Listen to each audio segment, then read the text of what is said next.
বিসমিল্লাহির রহমানির রহিম। এটি গ্রি ব্র্যান্ডের নন ইনভার্টার এসি রিমোট। আজকের ভিডিওতে আমরা কথা বলবো এসির মোড বাটন নিয়ে। এসি থেকে ঠান্ডা পেতে হলে আমাদেরকে অবশ্যই সঠিক মোডে এসিটি সেট করতে হবে।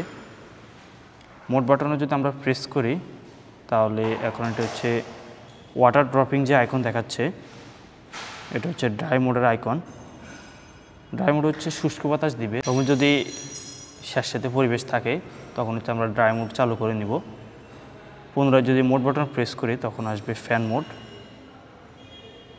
ফ্যান মোডে শুধু আমরা ফাঁকার বাতাস পাবো। এই ক্ষেত্রে আমরা ঠান্ডাও পাবো না, গরমও পাবো না, শুধু ফাঁকার যে বাতাস সেটা আমরা পাবো।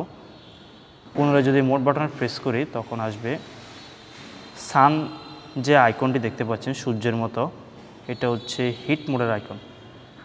আপনার এসিটি যদি হট অ্যান্ড কুল হয়ে থাকে তাহলে আপনি হিট মোডের সুবিধা পাবেন। পুনরায় যদি আমরা আবার মোড বাটন প্রেস করি তখন আমরা পাবো auto mode. Auto mode 25 degree centigrade নিয়ে কাজ করবে, নির্দিষ্ট একটা তাপমাত্রা নিয়ে কাজ করবে, কমানো যাবে না, 25 ডিগ্রি সেন্টিগ্রেড নিয়ে কাজ করবে। পুনরায় যদি আমরা মোড বাটন প্রেস করি তখন আসবে এটা কুল মোডের আইকন। এখানে যে স্টারের মধ্যে যে আইকনটি দেখতে পাচ্ছেন এটি কুল মোডের আইকন। এসি থেকে ঠান্ডা পেতে হলে আমাদেরকে অবশ্যই কুল মোড সেট করতে হবে, তাহলে আমরা এসি থেকে ঠান্ডা পাবো।